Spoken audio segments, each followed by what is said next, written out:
Scales for a lot of people are a means to an end. You're preparing for an assignment, you're preparing for an exam, you've been set a few scales by your teacher to play the following week. It's an integral part of playing an instrument and they should be worked on forever. They're not just standing alone and just part of an exam or part of an assignment. They must be practiced all the time on your instrument. It's an integral part of playing any instrument, any musical instrument, to improve yourself as a player and as a musician. So scales for a lot of people can strike fear. They're a little bit worried about them. They don't really understand how they fit in with their playing. I bet we've all got probably our favourite scales or the scales that we know the best, and we're going to come back to that very shortly. I'm talking about the saxophone in this video, and I'm going to link a lot to the saxophone. When we first start learning the sax, if we think about the notes that we start to learn to start with, we try to keep things simple when it comes to sharps and flats. So I may be wrong about this, but I bet some of the first scales that we practiced or we were taught are around G major or F major, possibly the relative minors of those, to keep those sharps and flats to a minimum. And those are the scales that we probably class as the easiest scales. I'm trying to switch that round now and say they're probably not the easiest scales, they're just the most well-known scales to you. What we want to try and do is bring in the other scales and get them up to the same standard as your best known scales, or what you might class as the easiest scales. For me, there is no such thing as an easy scale and a difficult scale. They're all just scales. Some scales are more familiar, some scales are less familiar. And what we're going to try and do, what I'm going to try and do in this video, is teach you ways that you can incorporate those more difficult scales or those more those less familiar scales into a practice session so you get to know them more. Once we've got to that position where we know all of our scales, the next step that I'm going to introduce to you today, and you might have heard me talk about this before in some of these other videos, is numbering a scale and how important that can be in getting to know that scale even more. This is moving away from the way of playing a scale from tonic right up to an octave higher, or even a 12th or 2 octaves if you've got the range on your instrument, then back down to the tonic. We're trying to move away from that and think about the scale in a lot more detail. Think about the scale starting on any note and how these numbers of a scale can then help us learn other things about that particular scale. So the first thing I'm going to talk about is the more familiar scales to us. And as I said, I'm going to be talking about the saxophone here. I'm playing a tenor sax. So all of the scales I'm talking about are going to be for the tenor sax, not in concert pitch. So you might have to just do some changing around if you're going to be playing along with this. But I suggest you get your instruments out and you think about the scales that I'm talking about as the most familiar scales to you. So you can apply this to any instrument you're playing. I'm going to talk about the sax, and as I said, probably the most familiar scales to us are going to be G major and F major. They're certainly the ones that I start teaching very beginner students. If I'm thinking about a young student just getting to know the instrument, for the first scales that I'm going to teach them are going to be the scales that are linked to the notes that we've already learnt on the instrument. They tend to be G major and F major, partly because those are the easier to achieve notes. I'm talking about physically being able to get those notes to start with. Doesn't require as many finger movements, and we can also think about getting over that break for the first time as well when we're playing our G major scale. So G major scale.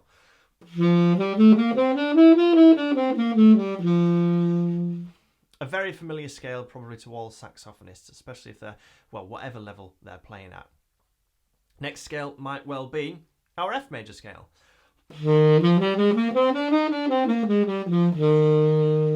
So where do we decide to go next?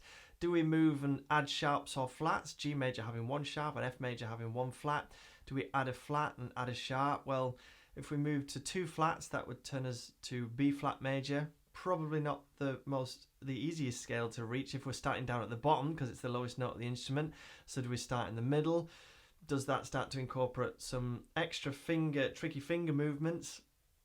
We probably don't. We probably move then to other scales that are around that sort of range. So maybe D major, that would make sense. We're adding another sharp. What I'm trying to get at here is we kind of meander our way through our scales depending on the level that we're up to. Whereas if we start to incorporate the more trickier scales or the more difficult scales earlier on, and it's just a case of finger movement, that's all it is, we just need to get used to that finger movement, then we're going to get to know the less familiar scales, or what turn into the less familiar scales, a little bit better, a little bit sooner. So the one thing that I do try and introduce to all my students quite early on is the circle of fifths.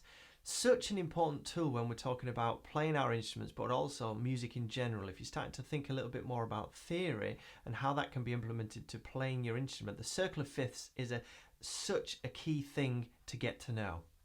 Now, the circle of fifths, if we just look at it, we can actually see that the circle of fifths is built up with a circle of fifths. We move a fifth at a time. We add sharps around one side of the circle, we add flats around the other side of the circle. Now, if you know a few of your scales, you might want to move around or move to a section of the circle of fifths that you're not too familiar with.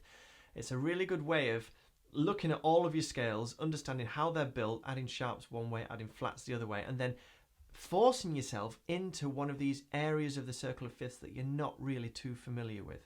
So for example, we might decide that we want to start working on E major and B major, because I'm not really too sure about them two scales, and it's along that side of the circle of fifths where there's quite a few sharps. I'm not really comfortable with that key signature if I see it in a piece. Well, use the circle of fifths to force yourself into that. If we're just thinking of this off top of our head, we're going to miss them out all the time because we're not happy with them. We don't want to see them. We don't want to see 4 or 5 sharps in a piece of music. We're scared of it. We think, well, we'll get to that when we need to. But if we force ourselves using this circle of fifths, we can literally tick them off using this circle of fifths when we've practiced them, or when we've at least introduced ourselves to them. So we're forcing ourselves into a part of the circle of fifths that has easier links, because we're just adding an extra sharp or we're adding an extra flat. That's what we're thinking about in that part of the circle of fifths. But we're using this circle of fifths in a certain way that makes sure that we're covering all the scales. Don't rely on remembering which scales you've done and which scales you haven't done. Get a list going, use that circle of fifths, because as I said, that circle of fifths is going to take you through in incremental steps by adding sharps or adding flats each time. Very important tool. I very often have a circle of fifths up on the wall in a practice room where I'm practicing, because it reminds me about where I need to go next or could go next. The next thing I want to talk about is numbering a scale. So numbering a scale is something that I've talked about quite a lot. You might have heard me and seen me talking about this in a lot of other videos. And it's something that I've only kind of thought about really in my own playing for the last couple of years really. And I've started to think of ways that I can apply this to my teaching and start this from students from a very young or very beginner kind of standard. Because I do feel that it's such a fundamental way of practicing our scales and getting to know our scales a lot more, instead of going from the tonic all the time. When we're practicing our scales, we more often than not, in fact I would say 95 to 100% of the time, we start on the tonic. You're playing a G major scale, you start on a G.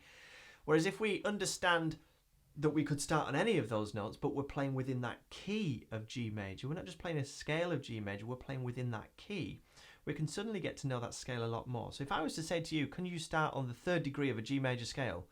Would you be able to find that note straight away, or would you have to do a little bit working out? What we want to be doing is we need to be in a position where we can do that with any scale. E flat major, let's start on the 5th. Can you do it? If we get to know these numbers of a scale, we're going to get to know the scale a lot more. We're going to start with a C major scale. You can see the numbered C major scale there. I'm just going to play it just so we can hear that scale and we get to know what those numbers are.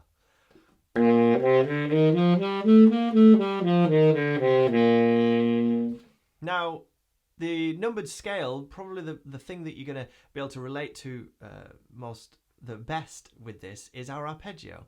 Our arpeggio is built up using the 1st, the 3rd and the 5th degree of a scale. We're usually taught that when someone says you're going to play your arpeggio now, and it uses the 1st, the 3rd and the 5th, or the triad of that scale. Well, if you know your numbers of a scale, you're going to be able to find that a lot easier. But it can also be applied if you wanted to find the 7th, or you wanted to find the 6th degree of that scale. If you wanted to start the C major scale, but starting on the 6th degree of the scale, which is the Aeolian mode, which happens to be the natural minor scale, the relative natural minor scale to C major, suddenly all you need to know is a major scale, and you know what the relative minor scale is because you can already play it. Natural minor scale. So if we start a C major scale but on the 6th degree, or the 6th note, which is the A, we're playing an A minor scale. If you know what your numbered scale is and you're confident moving to those different numbers, or you're confident starting a scale on a specific number of that major scale, you can play the relative minor straight away. You don't need to learn a new scale. You don't need to think, I'm playing my majors today and now I'm playing my minors. You can play a major scale, start that major scale on the 6th degree of the scale, and you know the minor scale. Other ways that it can help us, if we want to learn our minor triads, we just move our major triads and we flatten the 3rd degree of that scale. So it's also helping us with this harmonic sound.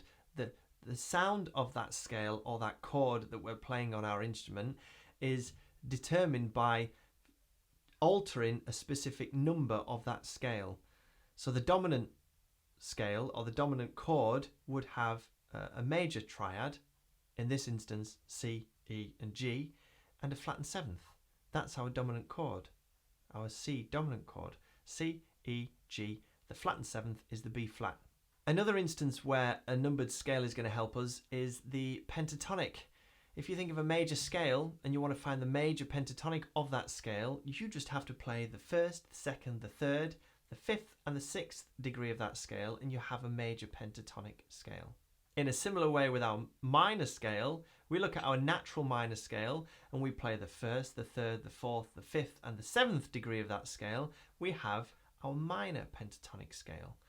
So you can see there are endless ways that these numbers are going to help us find different scales or alter certain scales to get different sounds. And I would urge you to do that. Think of a simple scale that you know how to play and just try and alter 1 or 2 of the notes. You don't have to think, well, what key am I playing in now? Just alter some of the notes, but think, I'm going to play a G major scale, but I'm going to lower the 3rd degree of that scale. I'm going to flatten the 3rd degree of the scale and see what it sounds like. So I'm going to play a G major scale and I'm going to flatten the 3rd, which turns the B into a B flat. Let's see what it sounds like.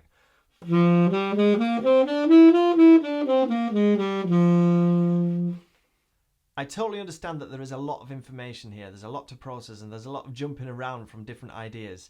There is a PDF that goes along with this video and I would urge you to download that or find that, get hold of that and work through it, because it takes you through it step by step. Again, it's not in a massive amount of detail. It's about 7 or 8 pages long, but it's a really good springboard. It's a really good start, a foundation of thinking about these numbered scales. There's a little bit in there as well about the circle of fifths and how important that is when we're thinking about our scales, when we're practicing our scales. If you have any questions about anything that you've seen or heard in this video, please do put the comments below. I will try and respond to those. Or if I start to see some common themes, it'll help us steer these videos in a certain direction to make sure that they are right for you. And we want to make sure that you're learning every time that you log in to Samek Music, making sure that you're progressing on your instrument all the time. My email address should also be in the description, so please do get in touch if you've got any specific questions. We'll also be releasing this PDF of this video soon as well, so if you haven't already, do subscribe to the newsletter on samekmusic.com as well. All of the information will be on the website, which is also linked in the description. I look forward to seeing you on the next one of this and sharing more about everything to do with music.